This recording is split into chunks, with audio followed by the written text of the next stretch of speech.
listening to Open Mind Industries podcast, The Mind Unleashed.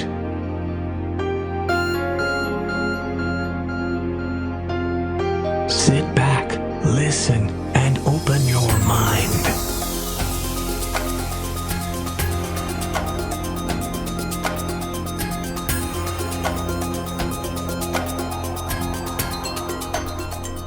Hey guys, welcome to the Mind Unleashed, episode 10. Made it to episode 10. Finally, we did it.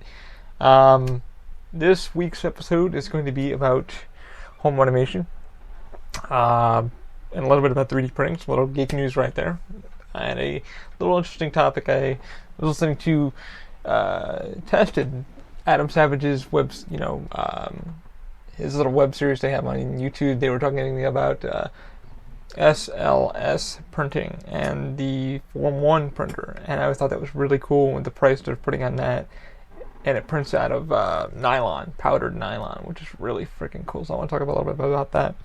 So before I get started, I want to give a shout out to one of my not my sponsors, but my supporters of the podcast.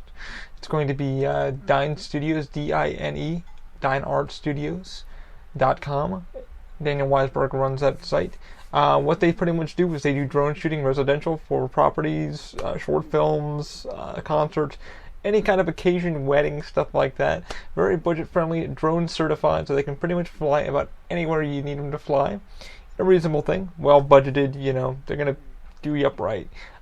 He also works with Weiss Productions. You guys heard of him before. Weiss Productions, and so definitely check both of them out. DineArtStudios.com. Daniel Weisenberg. Check him out. He definitely can hook you guys up with a good drone shot for residential, property sales, whatever thing you got planned. Check him out. All right, guys. Now on to the pod. So, welcome. We're here. We did it. And I want to talk a little about 3D printing, some geek news. So we're going to start with that. So this week I've been working on getting the new hand grips done. I got a hold of John, and he was literally in Austin a week ago, so we weren't able to really discuss much about the hand grips for NinjaFlex. Now, for those of you that check my Instagram page out, see the hand grips I put together, and the reason why for that was for my hands for the crutches. What we're trying to add into the grips, incorporate into them, the new version is going to be more texture, more grip, stuff like that. Maybe a little new design. I'm trying to design one for a coworker, for her. It's called the Hurricane Crutch, and I've actually called the company to see if I could get a crutch so I could start working on it. No response back yet. Not too worried. I'll email them again, see what happens. The crutch goes for about, I want to say $30-40 off Amazon, and it's a simple crutch, and it's meant for people who have back issues or just need a little stability, to help them get around, what have you. It's just the handle is kind of more different than the design that I have for the forearm crutches, Canadian crutches, if you want to call them that. So the 3D printing stuff, I've been working on NinjaFlex stuff. I actually printed out, as you guys see, there's a lot of stringing here, but a Ninja ball. And this was actually given to me the designer on Thingiverse. I got the link from Barb 3D printer, who is on my Instagram page, and he works for the company that sells a lot of different filaments, TPUs, TPEs, but he prints out a lot of flexible stuff. So if you guys check him out on Instagram, he's got a lot of really cool prints that he does. It's like frogs, things for the garden, just any kind of idea that he finds fun and he likes to kind of represent. He's actually gave us a shout out on our page for the hand grips because he thought that was a great idea. I'm still ironing out some texture details, and now that's printing a little bit better. Still messing around with stringing, stuff like that. That's just common error if you get into printing. I've got my test stuff over here, so I've been literally working out speed, fan, cooling. My goal with NinjaFlex, and always has been, is using as little as material as possible and more efficiently. So it's, getting everything buttoned up with ABS and PLA. It's, it's kind of point and click, just getting, support material, what have you. NinjaFlex is quite tricky to cool down, the heat ups, all that kind of stuff. And right now I've got it, I'm trying to get it just right, just at its peak. And right now I'm looking at maybe about 225 C on the extruder and then no heat on the bed. My goal is to keep the printer running as best as possible. I mean, I had to replace the DaVinci 1.0 with a new bed glass from, I want to say, about a few months of printing. I've been printing with the bed still. It has a nice couple huge cracks in it.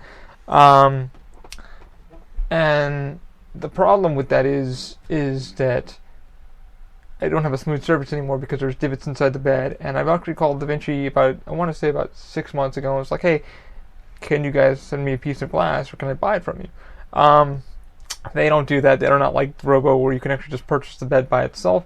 You need to purchase the whole rig, which you slide right back on the rails, stuff like that.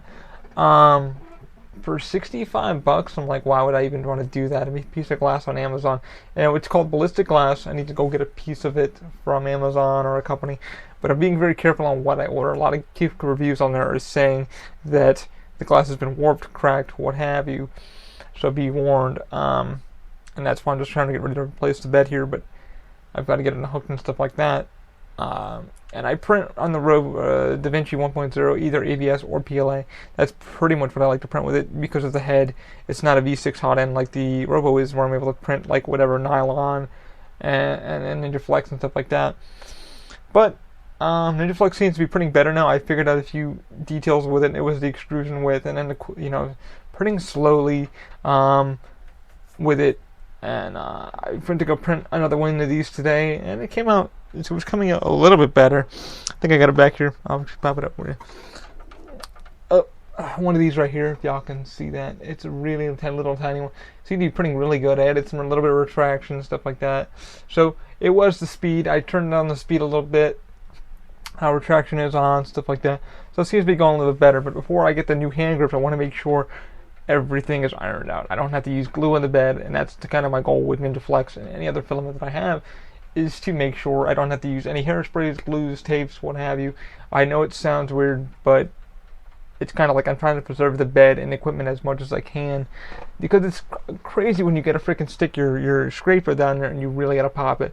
Now, if you guys do have an issue with like getting your print off the bed to the ABS PLA, I've learned to use either a razor blade or an X-Acto knife, and you just kind of slide underneath. It releases air underneath it, and it will just pop right off. Make sure the bed's completely cooled down. Usually when the bed's cooled down, it will pop right off. But if you've got a really good level of bed and it likes to stick with ABS or PLA, definitely just stick a piece of razor blade under there and a little bit of air underneath, and it pops right up, no problem.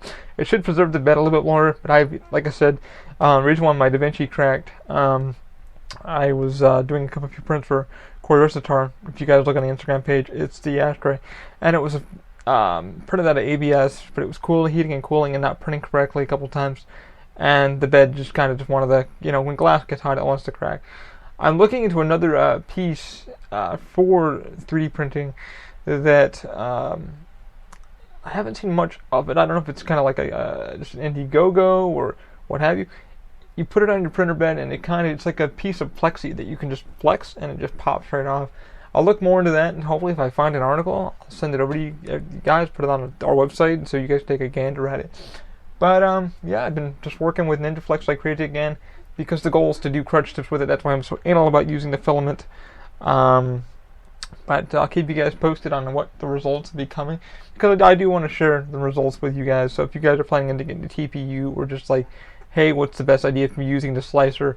And the slicer I do use, guys, is Simplified 3D. It's much simpler and just easier to iron out the coding. And I'm trying to get one of my friends to use it, Alan Lincoln over at Evil Monkey Studios. He uses the Robo 3D, and he's got another printer he just bought that he's trying to get rebuilt. I highly recommended it to him to get the Simplified 3D because it's just so much easier to code and UG code, stuff like that. So if you guys are looking into a good slicer, they're not sponsoring me at all, but definitely look into Simplified 3D if you're getting into the 3D stuff. And, take your time with it. But I'm here if you have any 3D questions. But that's been my goal with the Ninja Flex this week, and I'm still working on it today. I just had to have some lunch, and then I'm going to get back into it and see if I can actually iron out some more code, because I think I'm okay with it, but I'm just like, okay, let me see if I can cool it down a little bit more so it even looks even better, and I'm not getting that kind of warp and kind of stuff. Because when you print, you're doing a long print, you want to make sure it looks good. And this is kind of my goal is to make one of these ball thingies, and looks like it was coming out good. But I'll have to keep an eye on it. Again, I'll have to do a little test ball thing. Ninja Ball. I really want to see how it comes out. I'm just trying to stop the stringing and stuff like that.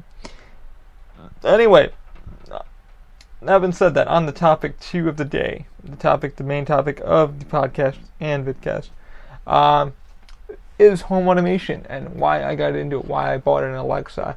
The devices I'll be talking about are going to be the Alexa or Echo Dot, Wemo plugs. So you have the Wemo Insight plugs that track your data for your how much power you're using, and it tells you your consumption.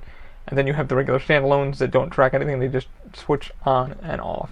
And also the GE Link light bulbs. I'll be talking about those. Okay. So why I went into home automation? I went to home automation about a year ago. A friend of ours bought us an Alexa. Didn't buy it for us. They actually got a buy one get one way back in the day when the Alexas first started coming out. And what happened was that we ended up. I'm sorry, my chair really sucks and it's squeaking the thing. Let me just move myself up just a little bit. I know that's annoying for you guys. If it's annoying for me, it's annoying for you. Went out and they bought. Got one, about buy one get one. So they ended up giving us one of them to try out. So we really never used it thought of it for home automation. I never did. But when we started using it for Pandora and Spotify and stuff like that for music services, I started looking into the app, thinking, "Oh crap, they have smart home," and started thinking about the light bulbs. Now, smart home about 2 years ago was super expensive. I think when I started looking it up, I was like, okay, well, how can this benefit for everybody, including myself? Being with disabilities, okay, there's people that can't hit light switches, and there's the voice commands, and you have Siri and stuff like that. I looked into it slowly but surely, but I was like, okay, well, I got a few bucks to spend, and here's my goal. So the funny thing was I wanted to get the Echo Dot. Echo Dot wasn't available until you had to order it through the original Alexa. So I was going to order the Echo Dot because I thought, hey, I'll save a few bucks and I'll get a little speaker and I can just bing, bing, bing. But then when I thought about it, I was like, wait a minute. I got to have 2 devices hooked up. One to hear it, one to hear audio back if I want to listen to Bluetooth or whatever. So I ended up canceling that order, and when when they finally started getting back into stock, I started going, okay, I should go into the original Alexa. So I ended up getting the original Alexa, but I ended up getting it for a detailed price, because, or a decent price. It was first it was like I think $80, $180, and then a week later, Amazon was like, whoa, we're dropping the price because we're trying to sell these dots, trying to get you guys to buy these dots. So the price went down to about $150, which wasn't bad. Right now they're about $139. You can now buy them at Toys R Us, what have you. So once I started doing that, I wanted to get light bulbs. And the light bulbs that I went into were the GE Link. And the biggest thing for me getting the home automation was to save as much freaking power as I wanted. It's like I use CFLs in the room or what have you. And I thought, okay, I went online, I did a lot of research before I went into this to Philips Hue bulbs, which were like, at the time, 60 freaking bucks for a bulb just to get a Philips Hue. Now they've dropped. Now you can get a 3-pack for like 40 bucks, and they're soft whites, and you can actually hook those up to the hub that I have, which is the Link hub. It's the GE Link, but it's made from Wink, and Wink now has the new version too, but I'll go into more of that in a little bit of detail. But I started with the light bulbs first, and then I thought about saving money. So the reason why I ended up going with home automation, it was to save power. I mean, I was 3D printing like crazy with both printers, computer being on, because the computer has to run the slicers. Cancel. Sorry, I'm not sure about that. Yeah, so you guys heard that. That was the new command word, is computer or the Echo. But it was to save money, to see how much I'm printing and how much it would cost per print. Now, if you're doing something like 3D Hubs or My Mini Factory, it's good to add that in for your clients to say, okay, well, print's taking 18 hours. This is how much it costs electric-wise. So if you're doing somebody off the books and you're trying to do your own, you're going to a con or whatever, and you're trying to print something for somebody, you can send them the invoice saying, hey, this is how long it took. This is my power bill for this print, and the Insight from Wemos do it. So they track your power and stuff like that. and that's what I kind of wanted. And so far since I've had them, I used one for the insights for my entertainment because I wanted to see how much I was pulling from there. The computer, the two printers that I have, and then I use two regular ones that just switch on my charging station for the cell phone, and one for the fan that runs my fan, and a few other things. And honestly, it's gone down. The power bill's dropped by 30%, at least since I've had this. Most people would say, hey man, just hit a switch on the wall. You could do that, but the cool thing is, with it, it's all voice activated. Yeah, you can walk in, walk out. Sometimes you forget to hit the fucking switch, and I know I would do that. There was one time I forgot to turn off something in here, and I was at work, and I was like, oh shit, I left something on. All I had to do was go into my phone, hit a button, it was off. It was nice. And the best part about the home automation that I went into, now that I have it, I was printing something out on the vinci, and it was taking about 6 hours. I had a 8-hour shift to do, so I was like, I need to let it print. So what I did was I let it print, and then I was able to track it throughout the day with the meter. So the meter tells me, hey, the printer's on, this is how many watts it's pulling right now on the average. So it's telling me, hey, so I was testing while I wasn't here, but it would show me the wattage between its highest peak when it's printing and heating up the extruder, then cooling down, and then when it idles, and when it finally hit idle, it was idling at I think like 16 watts or something like that, which means it was done. So I could just hit while I was at work, I knew, okay, well, can't see the print, but at least I know it's finished. I can turn off the power without sitting here and letting the power waste. So I just hit the button at work, boop, printer was off. When I got home, I checked it. Surprisingly, the print came out really good, just a little bit of stringing, stuff like that, but it came out really good, and I didn't have to worry about it. Now I have the Logitech camera. I'm able to do a live stream, so I can actually watch it as I'm going, and I can turn off my print, in real time. And that's one of the reasons why I ended up doing that. The link bulbs, it's nice to have those because they're burning half power, and it's so freaking nice. I ended up getting my mother one for our living room here, and they ended up liking it. They like controlling the light, turning it down, and it's comfortable for them now too. And I do use an app called If This and That. If This and That, I'll go into that in just a second. The Alexa, my pros and cons with it is easy to set up. Now, some people may say, you have it now. Okay, weren't you ever concerned about privacy? To be honest with you, my cell phone sitting right next to me is probably recording more data than that might be, or is. I'm not sure. I've used voice command programs before. I've looked at the code as it was coming into the microphones. It's a lot of gibberish until your command words are said, until it says, hey, you need to listen. Now, there are a couple of codes, but if you guys have that biggest problem and fear of something to listen to, your Xbox One Connect camera, if it's hooked up, it's looking at you consistently. Your camera on your phone is looking at you and listening to you consistently. So, the biggest concern I would tell people about that, if you're planning on getting the Alexa or Google Home or whatever have you, is that Amazon allows you to have a wake word and an N word. So, what I mean by that are a sound. So, you'll know it's recording until you say the command word Alexa, and it will beep. The ring lights up and it beeps at you and says, hey, I'm listening to you. Now, it does that sometimes. Now, this is weird, but it's to be expected. It's not foolproof. And I know people have played the, who do you work for and stuff like that. Siri does the same thing. I'm not too concerned about being listened to because my cell phone, if that can already happen, I would already be, things would already, must be a Minority Report. We'd all be, we'd stop crime in a matter of minutes, but it's not. So I don't think there's nothing really to worry about. Your cell phone's probably the worst thing you could have on you 24/7. But the one thing, if you guys are concerned about getting one, is make sure you have the sound when it wakes up. That way you know. Now, with that, like I just said, sometimes it will freak out, and you'll say, I think I was watching a movie, and they said, I will murder you, or something like that. And it went boop, and I was like, what the hell? I was like, oh, really? I looked up at the ad, I was like, really? Is that what you... As I sneezed, and it booped. It thought I'd said something, and I was like, I'm sorry, I didn't understand that. And I'm like, I sneezed. How would you understand that? So, sometimes it likes to go off on its own little tangent. It's to be expected.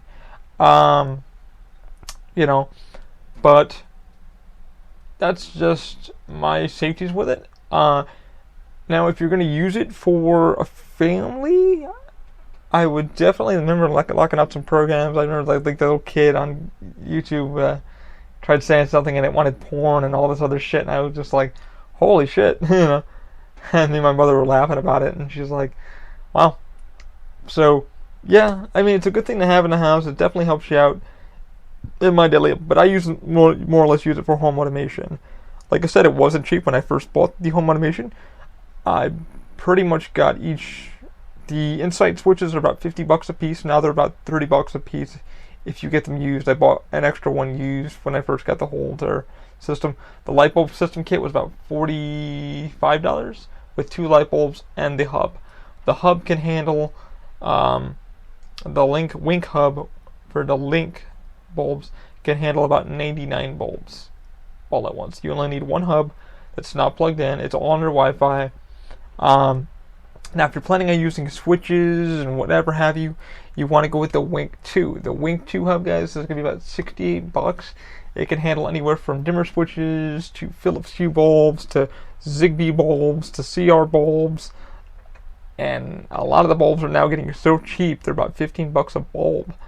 They're soft white ones, and they can last quite a bit. They're all LED, and you can definitely wire your house up, really go with it. And like I said, people are like, hey, just hit a damn light switch. And I'm like, you can, but it's kind of nice to be able, in case you forget to hit that goddamn light switch, to tell your thing to shut it off. Or if you're on your damn tablet or your phone, just hit a button and say, boop, light off. Or, you know, I have the Ring doorbell. The Ring doorbell can activate with the Wink and say, hey, someone's at the door, and the light will flash, you know. Which today I had a package come, and my phone went off, and I answered it real quick, and the guy jetted away before he could even say hello to him, but he was just dropping off a quick package for me. But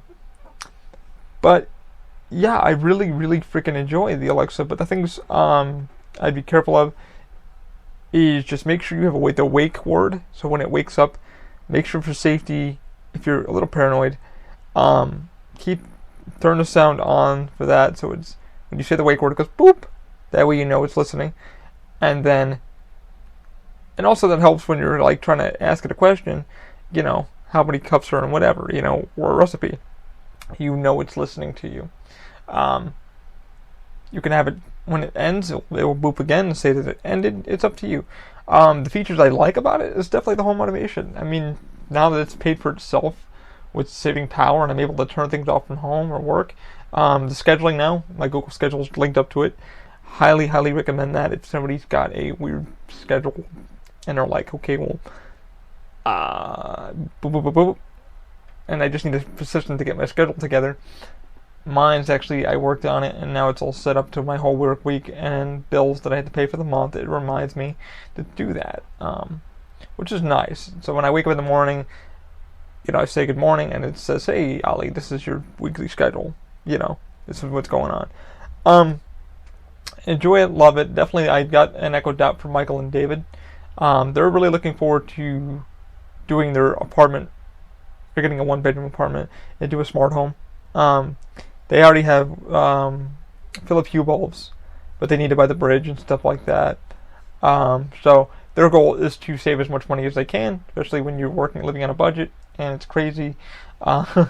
So definitely would highly recommend, if you guys are going to go into home automation, definitely do the light bulbs first, and maybe a few switches for, like, you know, your entertainment center, or the fan, or maybe you can get a Nest or something like that. And a lot of things are going to.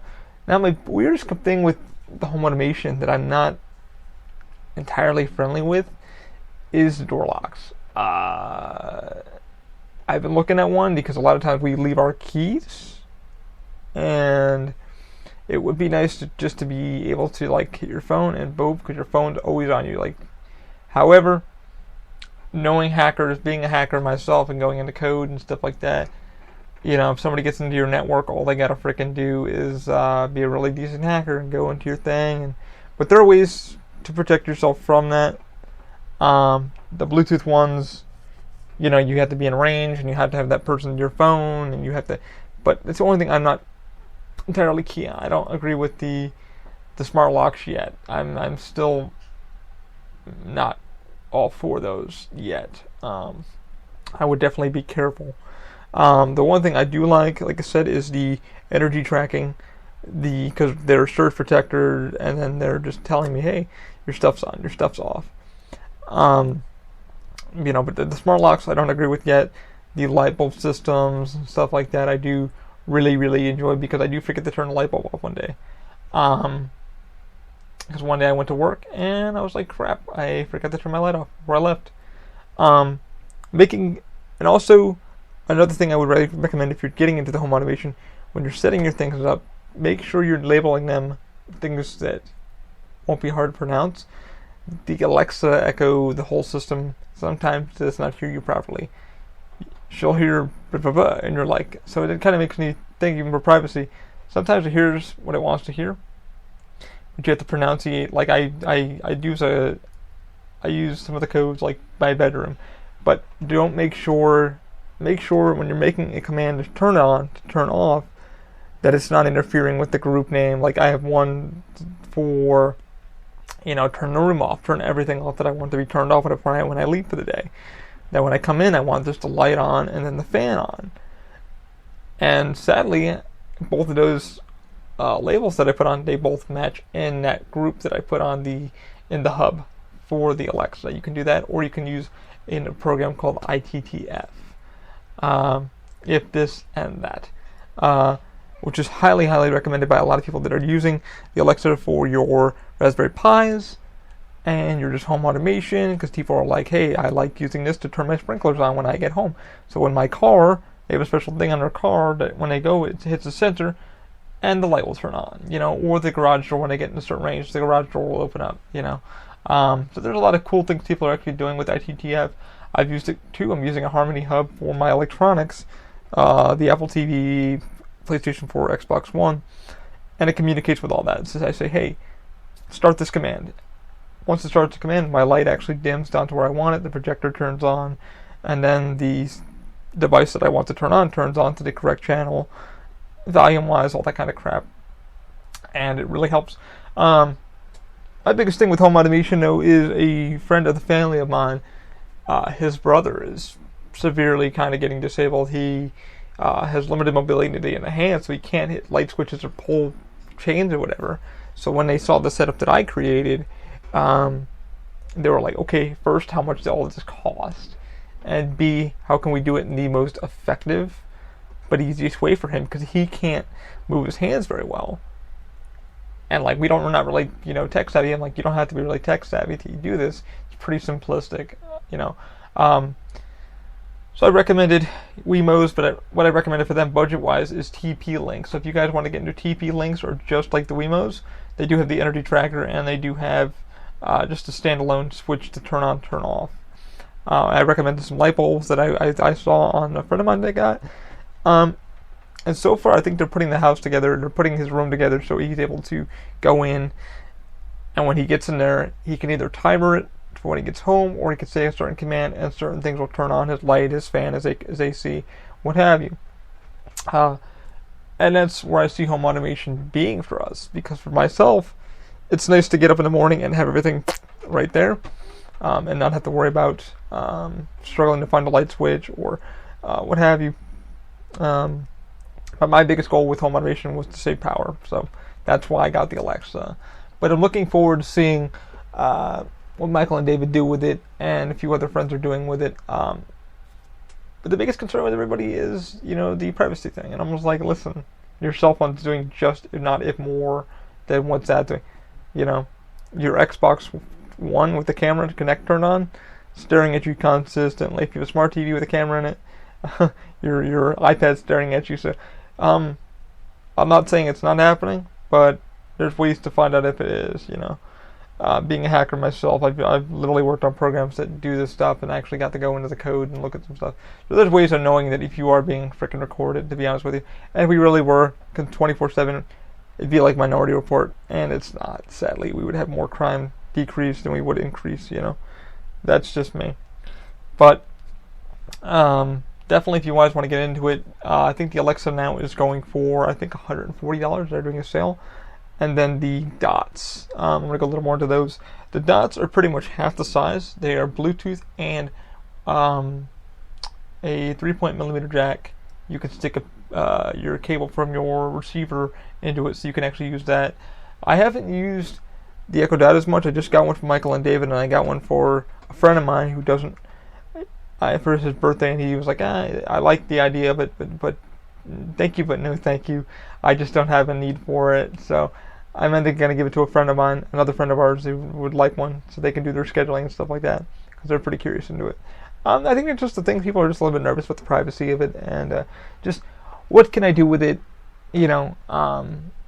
now, and is it easy to go out of the box? Michael and David already have a plan for it. They're looking forward to saving power and do lighting.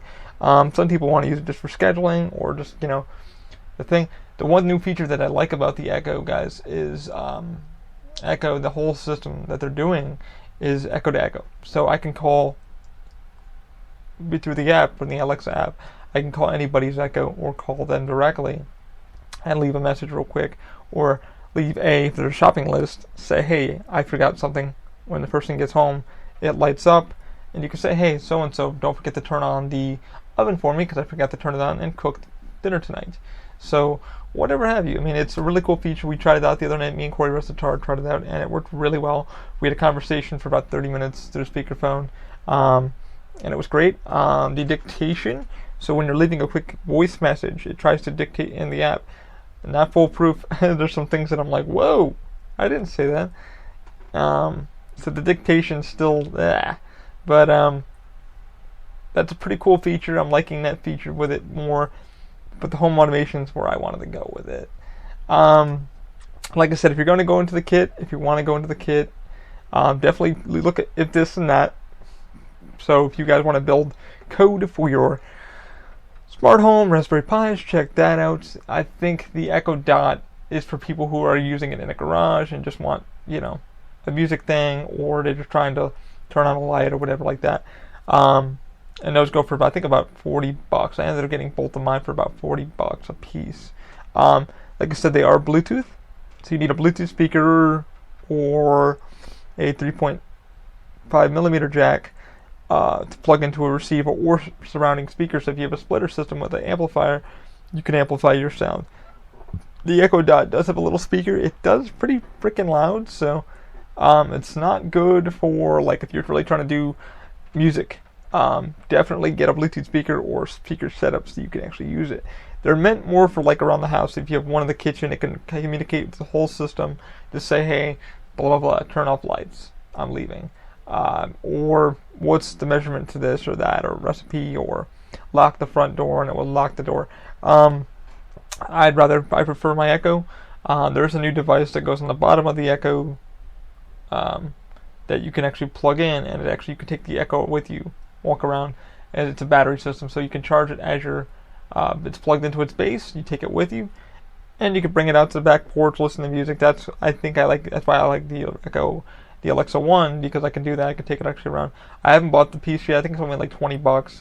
It's just a little battery pack that it clips it on underneath it. It works pretty good.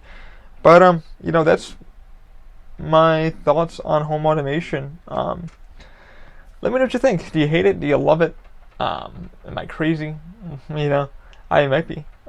But it is what it is. And at the end of the day, it just makes my life a lot simpler. It's nice to be able to tell the light, computer, turn off engineering. Okay. Computer, turn on engineering. Okay. Simple as that.